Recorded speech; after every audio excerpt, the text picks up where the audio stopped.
படிநிலைக்குள்ள நம்ம தெரிஞ்சுக்க வேண்டிய விஷயம் என்ன? உலகவர் முன்னே நான் நாடி. நாடுதல் அப்படின்னா உன்னுடைய நாட்டத்தை எங்க வச்சிருக்கிறேன்னா, உன்னுடைய எண்ணத்தை எங்க வச்சிருக்கிற, உன்னுடைய சிந்தனையை எங்க வச்சிருக்கிற, உன்னுடைய பார்வையை எங்க வச்சிருக்க. நாட்டம் அப்படிங்கிறதுக்கு பலவிதமான பொருட்கள் நாட்டம்னா எண்ணம், நீ விருப்பம். நீ நீ உன்னுடைய நாட்டத்தை எங்க வச்சிருக்கா, உன்னுடைய எண்ணத்தை எங்கே வைத்திருக்கிறாய், உன்னுடைய நாட்டத்தை எங்க வச்சிருக்கா, உன்னுடைய கண் இணையை எங்க வச்சிருக்க, உன்னுடைய நாட்டத்தை எங்க வச்சிருக்கிறன்னா நீ எதை விரும்புகின்றாய். இது பலவிதமான பொருள் இருக்கு. மணிவாசக பெருந்தகை நம்மகிட்ட கேட்கிறாரு, உலகர் முன்னே நான் நாடி, இந்த உலகத்தவர் முன்னால் நான் நாடி, நான் என்னுடைய கண்ணை நாடினேன், எம்பெருமானை நாடினேன். அவன் என் கண்ணுக்குள் நாட்டம் இருக்கிறதை காமிச்சான். அது எப்படி காமிச்சான் அப்படின்னு சொன்னா, நான் நாடி ஆடி நின்று ஓலமிட. ஏ அப்பா பிரபு, இவ்வளவு பெரும்பொருள் எனக்கு கிடைக்குமா? ஆடி நின்று ஓலமிட, இப்படி பெரும் பாக்கியம் எனக்கு கொடுத்தியா? இவ்வளவும் இதுக்குள்ள இருக்கா? இந்த உடலுக்குள்ள இவ்வளவு அருள் அனுபவம் வச்சிருக்கியா? நான் ஆடி நின்று ஓலமிட, நான் நாடுன அவன் ஆடி நின்று ஓலம்படியான ஒரு அருட்கருணையை செய்தான். அவன் எப்படி செய்தான்? நடம்பயிலும் வானாடர் கோவுக்கு. இந்த அகண்ட பிரபஞ்சமான ஆற்றலுடையவன் எனக்குள் நடம்பயிலும், என்னுடைய வாசியாக நின்று நான் கண்ணில் பயிலும் யோகத்தையும், சிரசில் பயிலும் யோகத்தையும், அகண்ட விஸ்வத்தில் நுழையும் யோகத்தையும் அதை எனக்கு காட்டி கொடுத்தான் அப்படிங்கிறத இது ஒட்டு மொத்தமா வச்சிருக்கிறாங்க. நடம்பயிலும் ஆனா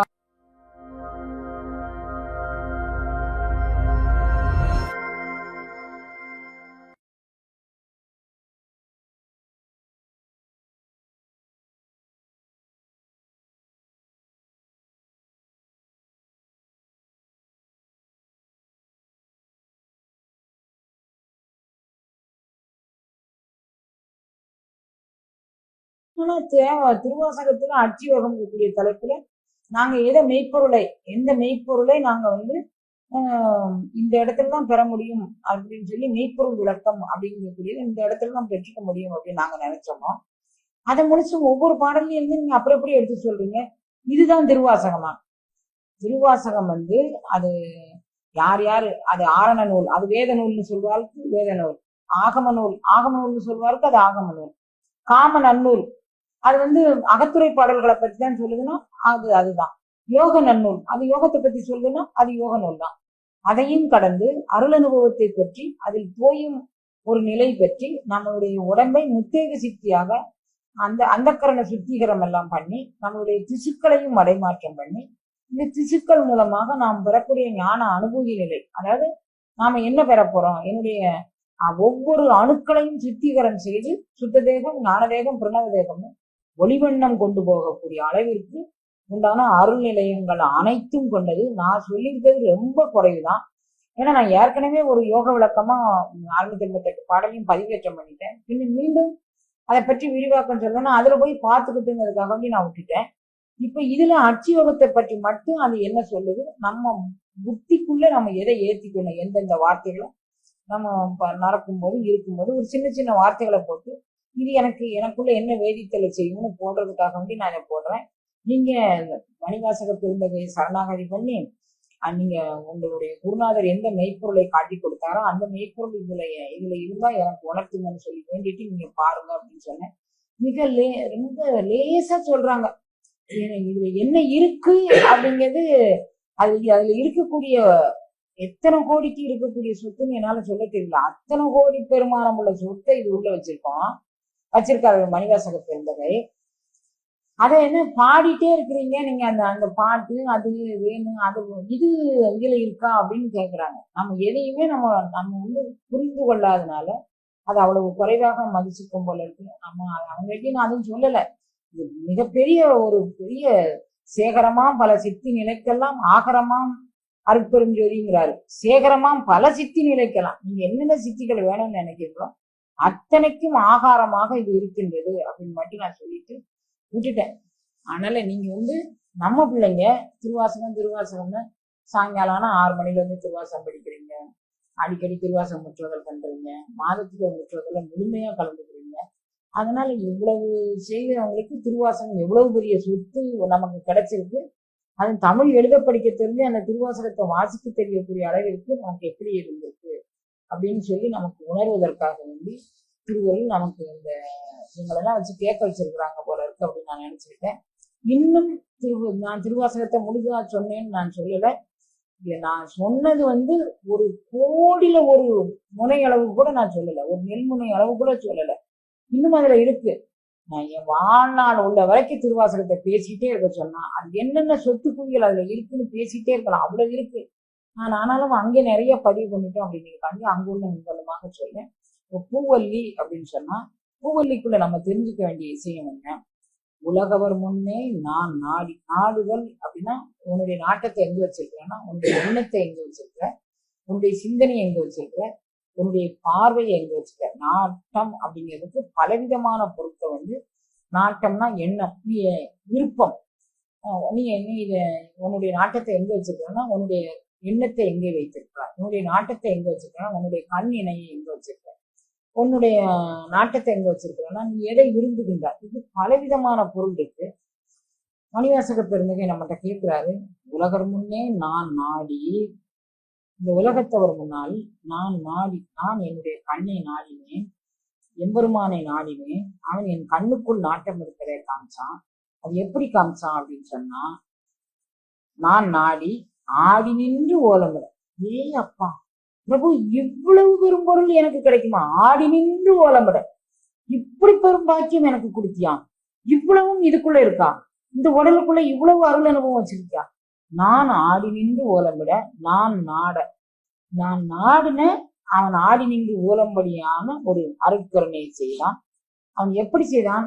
நடம்பயிலும் வானாடர் கோவுக்கு. இந்த அகண்ட பிரபஞ்சமான ஆற்றலுடையவன் எனக்குள் நடம்பயிலும், என்னுடைய வாசியாக நின்று நான் கண்ணில் பயிலும் யோகத்தையும் சிரசில் பயிலும் யோகத்தையும் அகண்ட விஸ்வத்தில் நுழையும் யோகத்தையும் அதை எனக்கு காட்டி கொடுத்தான் அப்படிங்கிறத இது ஒட்டு மொத்தமா வச்சிருக்கிறாங்க. நடம்பயிலும் ஆனாடர் கோவுக்கே பூவல்லி கொய்யாமா. இதுல இன்னும் ஒரு இந்த பெரும் சிறப்பு என்னன்னா, திருப்புவல்லினா இந்த உலகத்தை பிடிச்சு ஆட்டக்கூடியதுல பெரும்பங்கு வகிக்கக்கூடியது பொன்னாசையும் பெண்ணாசையும் தான். அதை ரெண்டும் ஜெயிக்கவே முடியல, எல்லாராலும் ஜெயிக்கவே முடியல. ஜெயிப்பதற்காக வேண்டி ஒரு போராட்டம் நடக்கும். அந்த போராட்டத்துல வெற்றி பெற்றாங்களா தோல்வி பெற்றாங்களா அதை அவங்கவுங்க மனச்சாட்சி கொண்டு அவங்களை சுய ஆய்வு செய்தானா அதுல பெற முடியுமே தவிர, யாரோ ஒருத்தர் நீ வெற்றி பெற்றுட்டேன்னு சர்டிபிகேட் கொடுத்தா, யாரோ ஒருத்தர் நான் இவங்களுடைய இதெல்லாம் வர்ணனை பண்ணி பார்த்தேன், இவங்களுடைய உடம்பெல்லாம் நான் சோதனை பண்ணி பார்த்தேன், இந்த சோதனை சாலையில் நான் இந்த திசுக்களை எடுத்து போடும்போது இந்த திசுக்கள்ல காமமே இல்லை, இந்த திசுக்கள்ல பணத்தாசையே இல்லை. இந்த ரெண்டும் தான் உலகத்தை ஆட்டி படைக்கக்கூடியது. இந்த திசுக்கள்ல இது இறை உணர்வு மட்டும்தான் இருந்தது. எந்த சோதனை சாலையிலும் போய் நம்ம போய் சோதனை பண்ணி பார்க்க முடியாது. நான் இதை சோதனைக்கு உள்ளாக்குறேன், நான் அந்த யூனிவர்சிட்டியில போய் இந்த யூனிவர்சிட்டியில போய் எந்த யூனிவர்சிட்டியும் நமக்கு சர்டிபிகேட் கொடுக்க முடியாது. யார் சர்டிபிகேட் தரலாம்?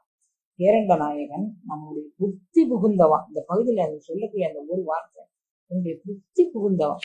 ஐயோ, என்னுடைய புத்திக்குள்ள நின்று எம்பெருமான் உனக்கு புற உலக சிந்தனை இவ்வளவு காணம் இருக்குப்பா, அக உலகத்தில் நீ இவ்வளவு வச்சிருக்கப்பா அப்படின்னு சொல்லி அவன் எனக்குள் புகுந்து நின்றது. அவன் எப்படி புகுந்து நின்றான் அப்படின்னா, எனக்காக வேண்டி என்னுடைய உடலுக்குள்ள இருக்கக்கூடிய நஞ்சுண்டும், என்னுடைய உடலுக்கு இருக்கக்கூடிய அனைத்து நஞ்சுக்களையும், அதாவது எனக்கு தேவையில்லாத வேண்டாத்தனை என்ன இருக்கோ அத்தனையும் அவன் எடுத்துக்கொண்டான். புறம் எரித்தும் மம்மல காரியங்களை அவன் எரித்தும் அத்தனையும் எடுத்துக்கொண்டான். அதுக்கப்புறம் அவன் இவ்வளவு எடுத்துக்கிட்டு புண்பட்டதும் அவன் கஷ்டப்பட்டான். ஆனா அவன் என்னைய விட்டு கொடுக்கல.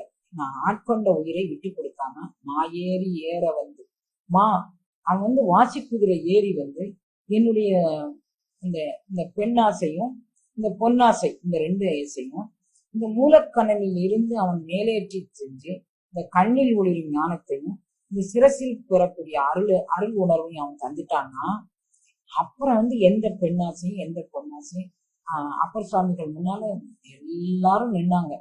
யாரு? நடன மங்கையர்கள் எந்த விதமான ஆடையும் இல்லாமல் அப்பர் சுவாமிகள் முன்னால நிக்கிறாங்க. அவங்க ஆடுறாங்க. அவர் சொல்றாரு, பொய்மாய பெருங்கடலில் புலம்பான் என்ற புண்ணியங்கால் தீவினைகால் தெரிவே, நீங்கள் இம்மாய பெருங்கடலை அடித்து தின்பிருக்கில்லையே நுகர்வோம்.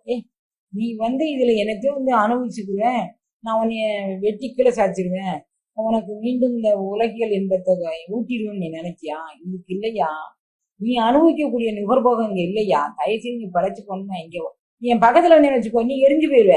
எப்படி இருந்த புறம் எரித்தும் தக்கன் முதலியோர்களை வந்து இல்லாமல் பண்ணது நம்மளுடைய உடம்புக்குள்ள அந்த நடக்கக்கூடிய அந்த யாகத்தின் மூலமாக, அந்த யோகக்கனல் மூலமாக நாம் அருள் அனுபவத்தை பெற்று அனுபவிச்சு அந்த கருணையை பண்ணியும் நம்மகிட்ட இருக்கக்கூடிய நஞ்சுகளை எடுத்தும் எம்பெருமான் எனக்கு கருணை பண்ணிட்டான். அப்ப மாயேற ஏறி வந்து எனக்கு இந்த கருணையை செய்தான்.